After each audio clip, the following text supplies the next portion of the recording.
All right, what if I told you there's a secret code? One that lets us measure pretty much anything. I'm talking about the height of a skyscraper or even the distance to a star millions of light years away.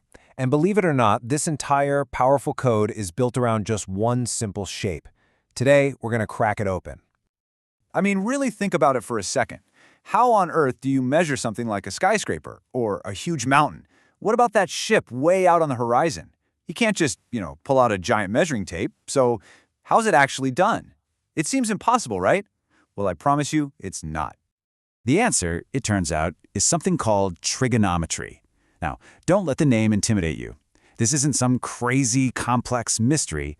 It's actually a surprisingly elegant language, and it's all about understanding triangles. So today, let's learn the basics of that language together.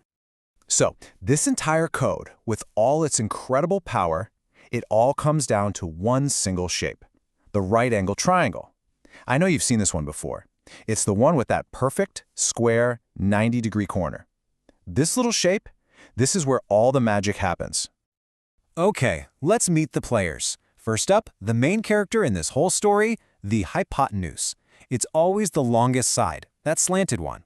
And here's the important part. It's always opposite that 90-degree angle. Its position never, ever changes. You can think of it as the anchor of the triangle.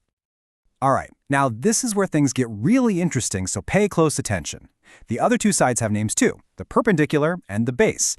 But, and this is a big but, their labels can change. It all depends on your point of view. See, if you're standing at angle A, one side is opposite you. But if you walk over to angle C, suddenly a completely different side is the opposite.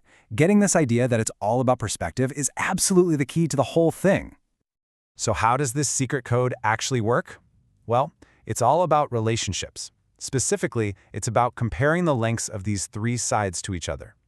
We call these comparisons ratios, and they make up the entire vocabulary of our new language. And the best part? There are only 6 of them. Just 6. And here they are. This is it, the official codebook.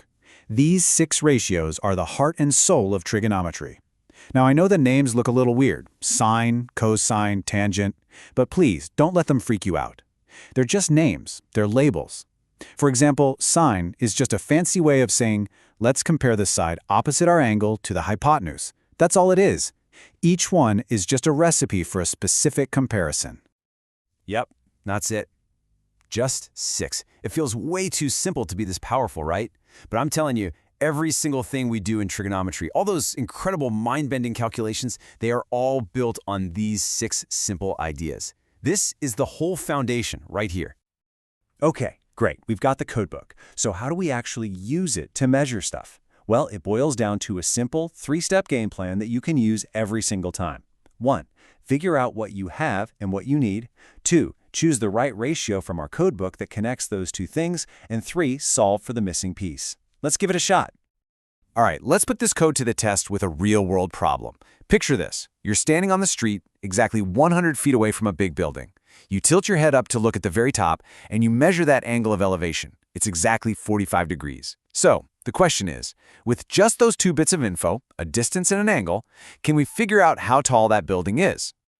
Okay, let's break it down using our 3-step process. Step 1, identify. What do we have? Well, we've got our angle, which is 45 degrees, and we have the side next to that angle, the base, which is 100 feet. Now, what do we need? We need the height of the building, which is the side opposite our angle, the perpendicular. So, time to check our codebook. Which ratio connects the perpendicular and the base? And if we look at our list, there it is, tangent. The tangent ratio is the perfect tool for this job. Why? Because its entire job is to connect the perpendicular side with the base side. It's exactly what we need. All right, on to step 3, solve. We just plug in the numbers we know. Now here's a really cool little shortcut. For some common angles, mathematicians figured out the exact value of the ratio a long time ago. And it turns out the tangent of a 45-degree angle is always the number 1. Exactly. So our equation is super simple. 1 equals the height divided by 100. And just like that, the code gives us the answer. The building is 100 feet tall. Boom. Okay, let's just pause for a second and appreciate what just happened. We just figured out the height of an entire building without even touching it. We never left the ground. We used an angle and one length to find a completely different length. That right there is the magic of trigonometry. And remember that magic number I mentioned, how tan of 45 is 1? Well, this is where that comes from. For a handful of really common angles, like 30, 45, and 60 degrees, these ratios always have the same predictable values. So this table is basically a cheat sheet. You can see it right there. For 45 degrees, the tangent is 1. Having these shortcuts makes the calculations incredibly fast and powerful. So really, when you boil it all down, this is the superpower that trigonometry gives you. It's like a universal translator between angles and lengths. It's the bridge that lets you take something easy to measure, like an angle, and turn it into something that's impossible to measure directly, like the height of a building. And guess what? It works the other way around too. And look, this is so much more than just a neat trick for math class. This secret code is literally running in the background of our world, all the time. It's the math that lets your phone's GPS figure out exactly where you are. It's what engineers use to build safe bridges and massive buildings. It's even how video game designers and movie animators create those incredible 3D worlds we love. It's everywhere. So just think about that for a moment. The exact same ideas we just used to measure a building, you could use them to find the height of that tree in your backyard. And astronomers use them to measure the distance to galaxies. The principles are exactly the same. You now know the fundamental code that makes it all possible.